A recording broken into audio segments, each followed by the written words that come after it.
Hey everybody, it's Mallory, and this is episode 9 of The Stare Down.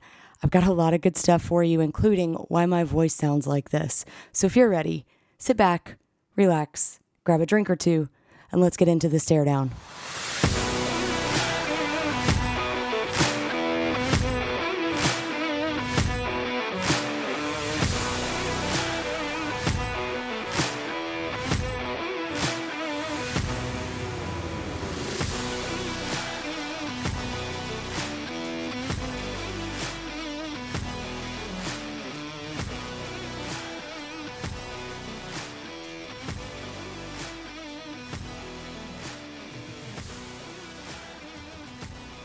All right, so thanks for hanging in there with me. I was supposed to drop an episode on Friday, but life kind of got a little busy, so let's just go ahead and jump right into that. So on Friday, I went to Oxford. My husband is not in town, so I went by myself and went to the FCA luncheon where my really good friend Coach Yo was one of the guest speakers. And so I got to listen to her speak and tell her story a little bit, see a bunch of good friends, get to give her a hug afterwards. And then the greatest thing ever happened. I got to meet Juice Kiffin, the goodest boy in the SIP, even though I don't think he's a very good boy. I think he's just really kind of a destructive young lab. But no, got to meet Juice. I've been wanting to meet him ever since he kind of arrived on the scene. And it was great to see him, give him pets, and I even got a few kisses from him. So those pictures will be up on social media and on the blog post that'll go along with this episode. So after that, went and saw, some family friends, hung out with my family for a little bit, and then I got ready to go to the Vault Society dinner. And if you listen to episode 5, the 4 C's, you'll remember that we had a couple of guests, Maddie and Blair, on who talked about something called Empower, where it's basically a capital campaign for new facilities and things like that for women's athletics, and all of the money raised from that goes into only women's athletics. Well, it's a part of the Vault Society overall, which is the Ole Miss Athletic Foundation's major giving program for all things capital campaign. So each year, if you're a part of Vault Society, you get an invite to a dinner on the field at Vaught Hemingway Stadium, which is really cool. And so I was getting ready to go to that. A couple of friends of mine were going to be there, so I was excited to see them. And when I got there, I found out that apparently the 2003 football team had also been invited, as they were going to be honored at the game against LSU on Saturday. Well, if you know me and you've ever known me for any amount of time, I think Patrick Willis is probably the greatest defensive player to ever come out of Ole Miss. And I love him so much. And so I was really hoping that he was going to be there. So I got really excited. Long story short, we go in to sit down for dinner, and I look up and there is Patrick Willis walking in. So after very not silently freaking out, I was convinced by my friend Jen to get up and go get a picture. So I did, visibly shaking again. He unfortunately got pulled away before I could talk to him and introduce myself, but super gracious guy. And then after we got done with that, Coach David Cutcliffe was standing on the field along with his wife, Karen, and they were talking to someone. And so he was taking pictures, and when he finally turned around, shook mine and Jen's hands and said, very nice to meet us. And Jen got a picture of me and him. And then I proceeded to tell him my story about being diagnosed with cancer in 2000 and how he and the teams that he coached from 2000 to 2003 always signed things for me and mailed them to me, or just did things to make me feel special when I was on campus. And y'all, I ended up crying, telling him how much I appreciated him and how I hope he, gets an opportunity to tell his former players that what they did for me was truly life-saving and life-changing.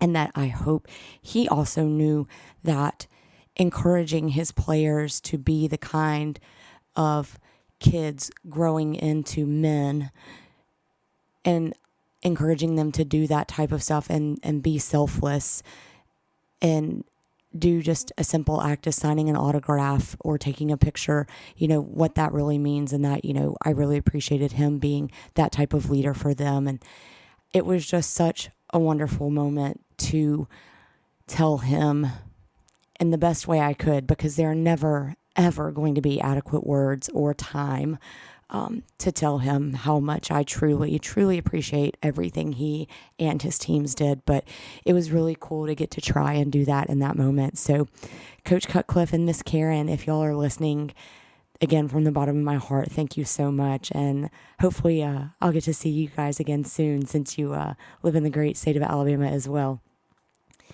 So the night goes on. The 03 team, they're all there. They're hanging out with each other. Some of them probably haven't seen each other in years, and just catching up. And so I knew a couple of them just through various ways. And so saw a couple of those guys, Andrew Wicker, who was an offensive lineman, Tony Bonds, who lives in Russellville now, Eric Oliver, who lives in Jasper, and whose wife, Tiffany, is just the coolest and the best.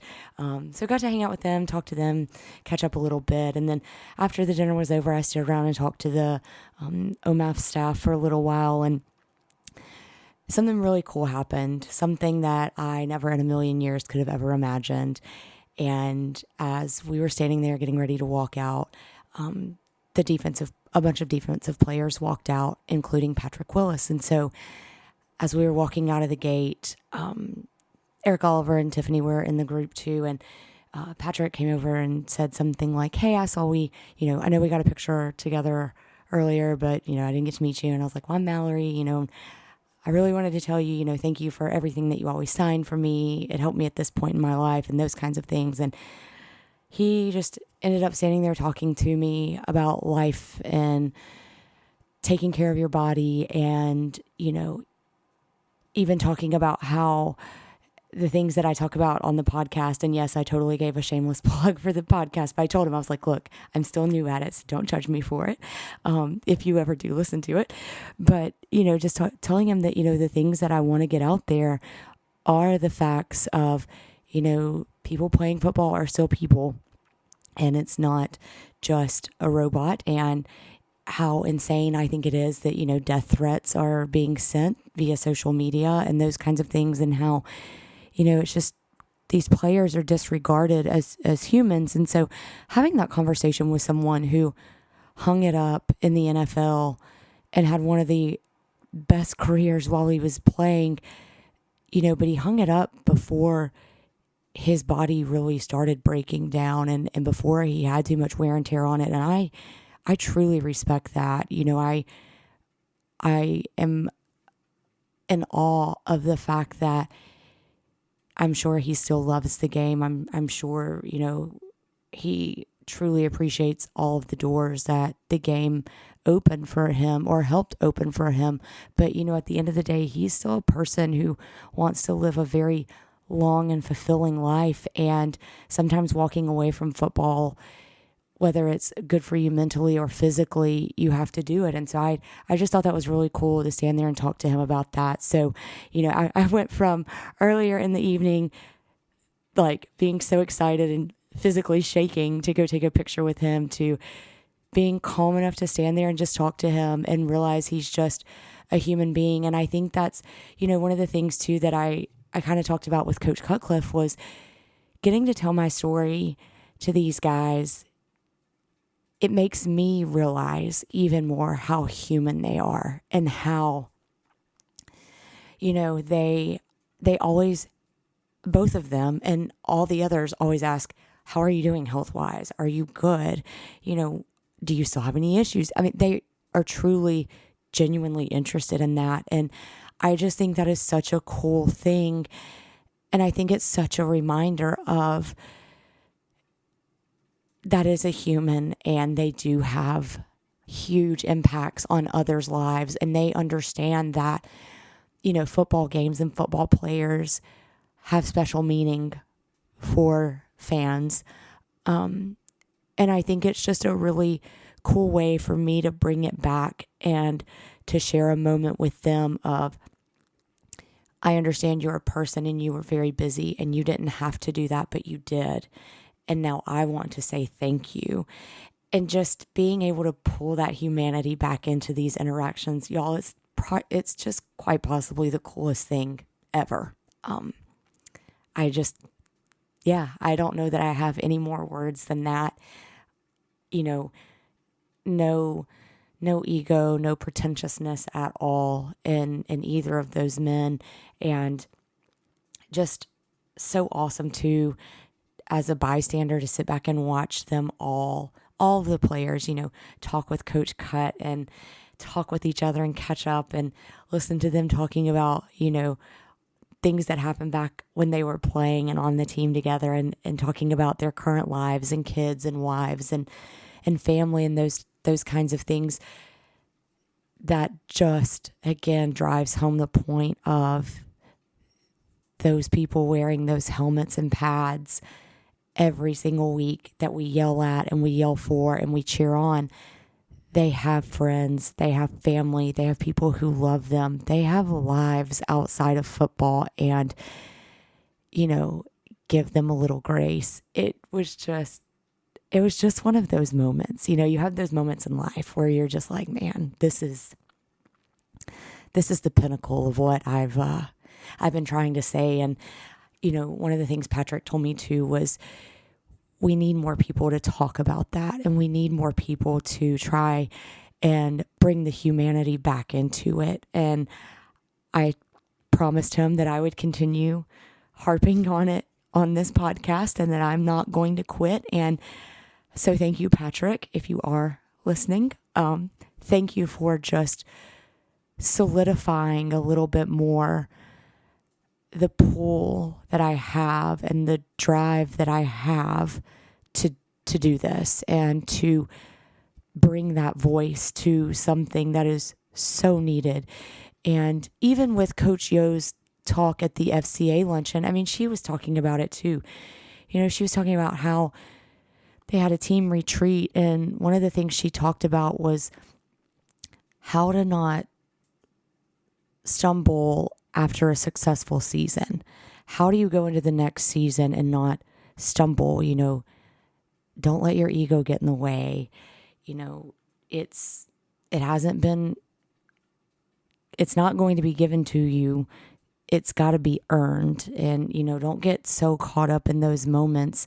And so just listening to her talk about that kind of stuff too, talking about like explaining to these girls that emotions will be there and mistakes are going to happen, but, helping them understand the difference between making a mistake and getting over it and letting the anxiousness go because you're going to show up prepared.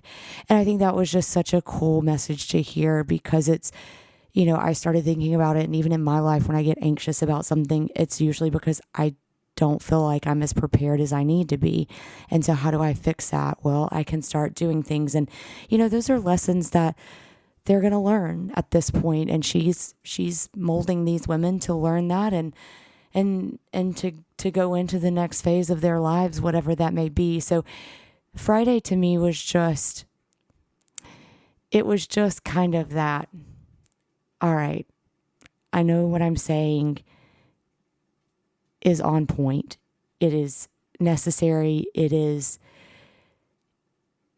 a topic that needs to be discussed. And I think, bringing a just quote unquote ordinary fan's perspective to it, I think that's what we need.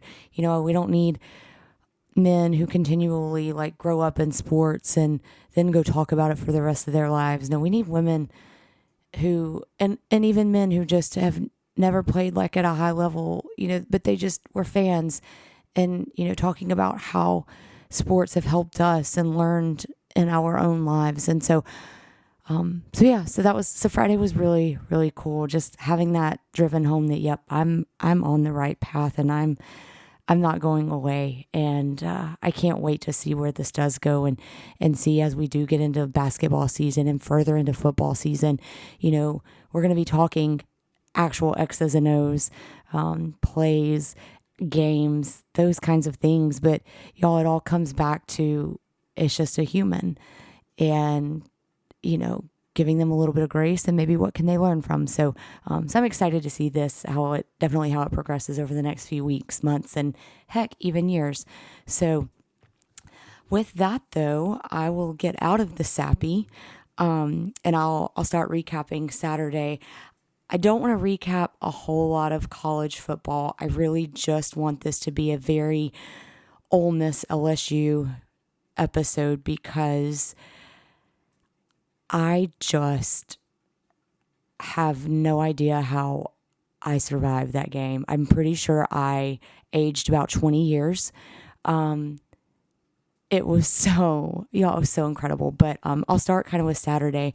So, we tailgate. If you've never heard anything about Ole Miss tailgating, I'd definitely recommend you go check it out. You can find all kinds of stories from Southern Living to ESPN to Sports Illustrated and random bloggers in between. Even RG3 this weekend, he was one of the commentators for the game. And, I think even just having his videos around the city of Oxford on social media, it was really cool to see that. And one of those cool moments of, yeah, I've grown up in this, and it's a totally special place. And the people, again, the people that I talked about that, I interacted with on Friday, they just drove that home.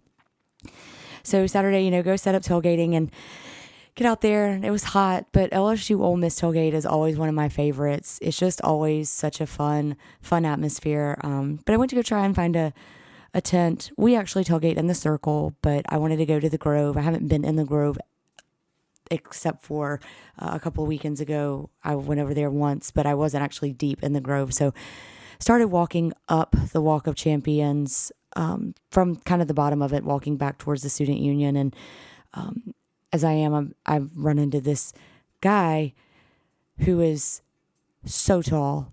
Y'all, I've never seen someone so tall in my life, in person. It was insane. And so I asked him if I could take a picture, and he obliged. And as he was walking away, one of the guys that was showing him around said, this is this is a basketball recruit.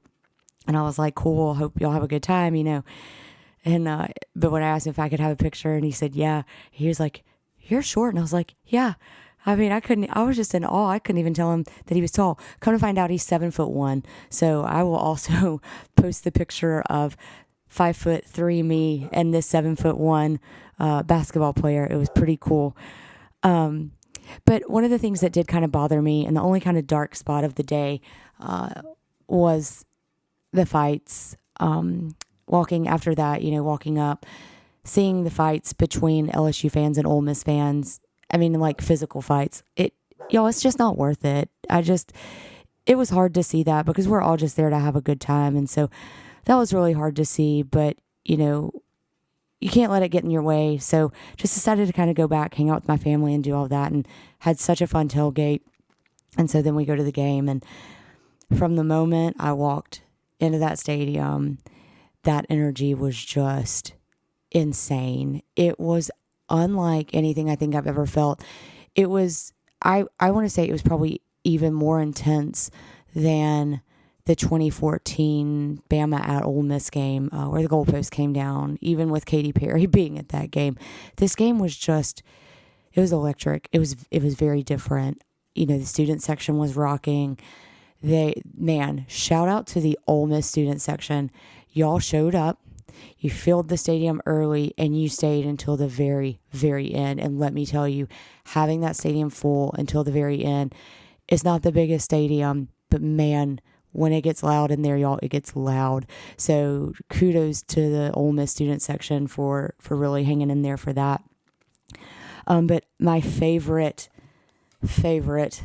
national anthem singer ever, General Wilson, he sang the national anthem, and y'all go check him out. I'll link to his Twitter page, and I may even throw up the video I took of him singing the national anthem, because it will just thinking about it right now, I have chills. It was so cool. And I knew then, I was like, yeah, no way in hell we're losing. I also will say this, as soon as I got to have a conversation with Patrick Willis, I was like, oh, hell y'all, we're not losing this weekend. Like, we're winning. Like, this is our time. So, the game from the beginning, from the very start, it was just insane. It was so intense. And, going forward on fourth down, Quinshon scoring the touchdown at that point, it was just electric and it didn't stop. And I was actually a little surprised at both defenses because I kind of felt like going into this game, if Ole Miss's defense came in and played the same way they did in the first half against Alabama and they could keep that consistency up throughout the entire game, I thought we would, you're always going to have problems with Daniels, right? Like, he's just so good. He's so good. And LSU's offense is very potent, but I thought like we would be able to get some good stops.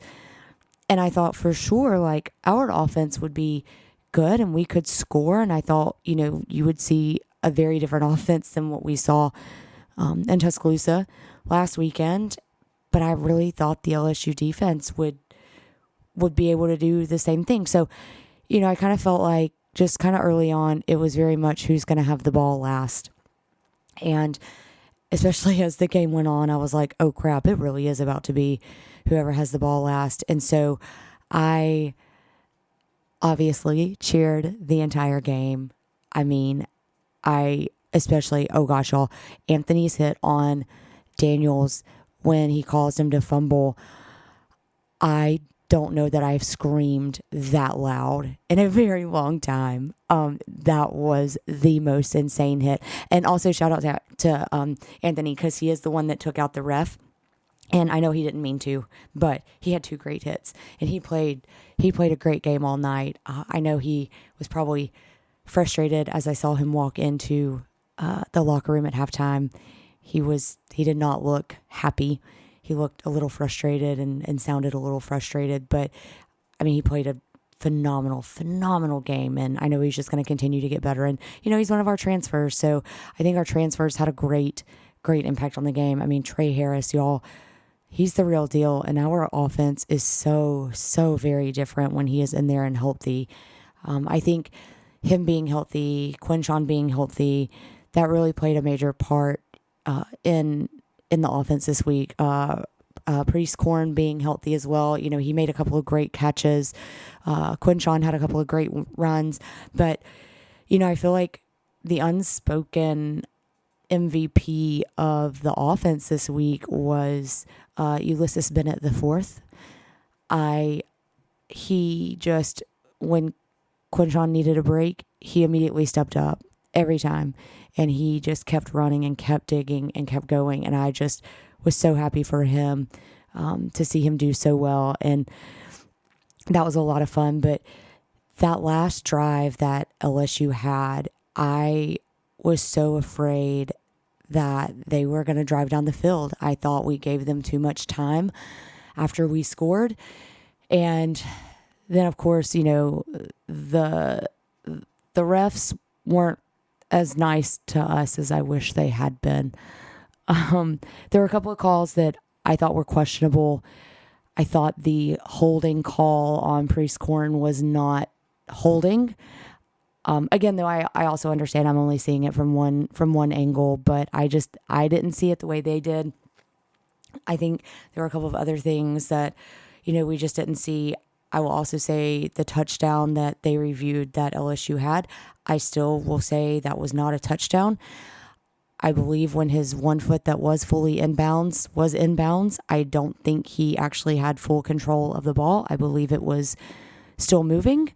And then by the time he had control, his other foot was already out of bounds. So, but they reviewed it and they claimed that there was not enough video evidence to overcall the turn of touchdown. So it was what it was. But I kind of thought, after that type of stuff had happened to us and, the defense just, they were tired. I just was like, crap, we gave them too much time. And when that ball went up in the air I could not look. I literally could not look, and I was just rocking back and forth. And by this point, I had started crying because I just was like, oh my God, we need this. This town needs this. This fan base needs this. Lane Kiffin needs this. But more than any of those players needed that.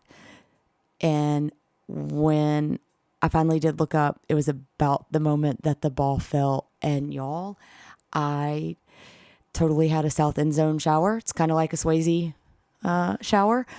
Mine was thankfully water and like actual, like legit regular water. I think there may have been some brown water that got thrown up in the air as well. But as soon as they started rushing the field, I've never actually rushed the field, but I did this time. And it was so cool to be down there and to see on those players' faces how happy and just almost like not a look of relief, but just like a look of confidence of we never gave up. We knew we could do it. We're going to keep going. And that was just such a great thing to see, especially after the Bama game where, you did see that frustration look. And I think the more frustrated you get, the more doubt can creep in. And you gotta have a little bit of amnesia when it comes to these things. And so that was so cool to see them just finally get over that big win, big game. It was a true upset, kind of hump that, everybody's always said Lane Kiffin hasn't been able to win the big game since he's been at Ole Miss. And I mean, they're not wrong. But they are now because that was a big win and that was a good statement and program building win. And so, the crowd was insane. And I think my understanding is they were having to still kick people. They were like having to kick people out of the stands like after midnight.